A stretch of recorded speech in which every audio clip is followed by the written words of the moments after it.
Assalamualaikum warahmatullahi wabarakatuh. Ahlan wa sahlan ya, selamat datang kembali di vlog saya. Semoga kita semua diberikan kesehatan oleh Allah Subhanahu wa taala, rezeki yang melimpah serta dimudahkan segala urusan kita. Amin ya rabbal alamin.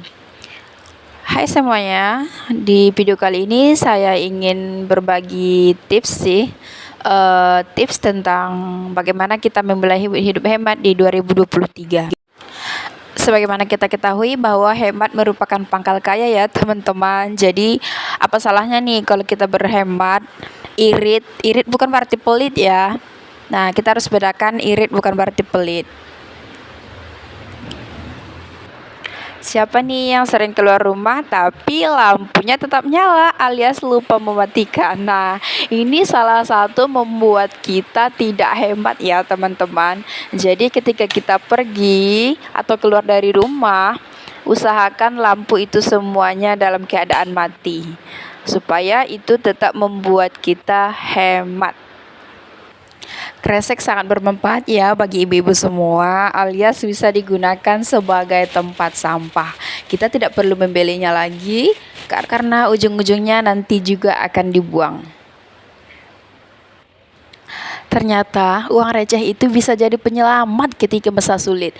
Gak percaya, ibu-ibu coba deh di rumah. Coba mulai dari sekarang uang receh itu dikumpulin, jangan hanya dibiarkan aja dalam lemari, di rak sepatu, entah di mana lah itu. Tapi kalau dikumpulin lama-lama bisa jadi banyak. Masih ingat kan kata pepatah, sedikit demi sedikit lama-lama menjadi bukit. Nah, ini terbukti teman-teman semua. Jadi mulai dari sekarang jangan anggap remeh uang receh. Tips hemat di 2023 yang kelima adalah jangan merokok. Ini mungkin kebanyakan dari bapak-bapak ya. Karena ibu-ibu jarang sih, setahu saya ibu-ibu yang merokok. Di sini kita tidak melihat dampak kesehatan yang ditimbulkan oleh rokok ya, tetapi banyaknya biaya yang dikeluarkan untuk membeli rokok. Sama aja ya, buang-buang uang. Selanjutnya, tips hemat di tahun 2023 adalah jual barang yang tidak digunakan.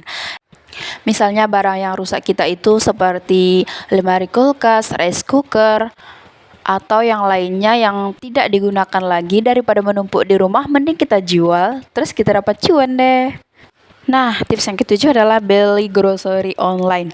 Saya yakin banget nih teman-teman di sini semua banyak yang beli di toko online. Banyak untung yang kita dapatkan ketika kita membeli grocery online. Di antaranya waktu kita bisa dihemat, alias kita tidak perlu susah payah lagi, hujan-hujan, panas-panas pergi ke tokonya untuk membeli. Tapi kita langsung di rumah aja bisa kita beli ya kan teman-teman. Nah, di sini mungkin ada banyak perbedaan ya harganya. Dari beda harga 1.000, 2.000. Tapi walaupun segitu, lama-lama kita kumpulkan pasti banyak juga dan bisa beli paket yang lainnya. Next, prioritaskan kebutuhan primer, sekunder dibanding tersier. Sebagaimana kita ketahui, kebutuhan primer adalah kebutuhan yang wajib kita penuhi seperti sandang, pangan, dan papan dibandingkan kebutuhan tersier atau kebutuhan hidup mewah. Next adalah minimaliskan penggunaan tisu. Walaupun tisu mempunyai 1.000 manfaat, tapi juga kita harus berhemat dengan meminimaliskan penggunaan tisu. Tips yang ke-10, potong rambut di rumah. Emang ada ya teman-teman yang potong rambut di rumah? Ya ada dong, masa ya enggak? Nah, ternyata potong rambut di rumah itu lebih menghemat kita. Faktanya, ketika kita pergi ke salon untuk memotong rambut aja, itu mengeluarkan uang kita paling sedikit 30.000. Jadi nggak ada salahnya nih kalau kita potong sendiri di rumah atau minta tolong suami, tetangga, atau siapa aja yang bisa memotong rambut kita. Walaupun model rambutnya ya biasa aja atau cuman datar aja di belakang. Oke, kita lanjut. Next adalah gunakan produk sampai habis. Jangan karena penasaran dengan satu produk yang baru, lalu kamu mencoba berhenti dari produk yang satu. Lalu membelinya dengan harga mahal padahal produk yang satu belum lagi habis. Next, sarapan di rumah. Nah, siapa nih teman-teman yang kalau hari Minggu malas masak? Saya nih salah satunya. Kalau hari Minggu biasanya kami itu selalu beli lontong untuk sarapan. Padahal faktanya itu mengeluarkan uang kita juga ya teman-teman untuk membelinya. Tapi sesekali juga nggak apa-apa kan? Ternyata sudah di ujung aja nih teman-teman. Yang ke-14 adalah perbaiki dulu sebelum ganti yang baru.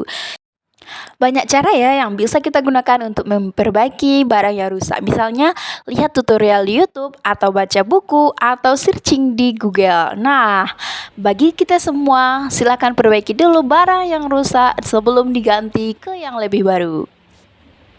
Siapa sih yang gak suka jalan-jalan atau traveling? Pasti banyak dari kita nih yang sangat menyukai jalan-jalan. Nah, jalan-jalan yang gimana sih maksudnya? Maksudnya jalan-jalan yang menghabiskan uang kita.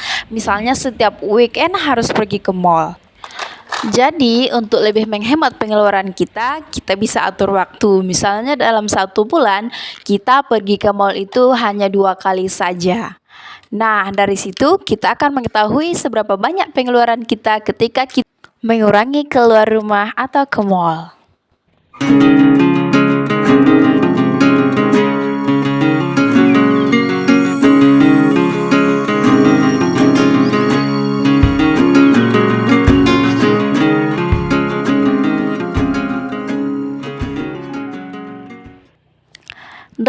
Yang terakhir adalah mulai dari sekarang. Nah, sifat kita itu adalah sering menunda-nunda suatu pekerjaan. Nah, kalau kita menunda hari ini, belum tentu besok dapat kita lakukan pekerjaan yang sama dengan yang sekarang. Karena semua akan sia-sia saja ya kalau kita tidak memulai. Nah, ayo kita mulai hari ini. Kita mulai dengan mengucapkan Bismillahirrahmanirrahim. Segala sesuatunya dimulai dengan Bismillah, insya Allah menjadi baik, menjadi ibadah bagi kita. Ambil baiknya dari video ini dan tinggalkan yang buruk. Happy watching semuanya. Assalamualaikum warahmatullahi wabarakatuh. Dadah.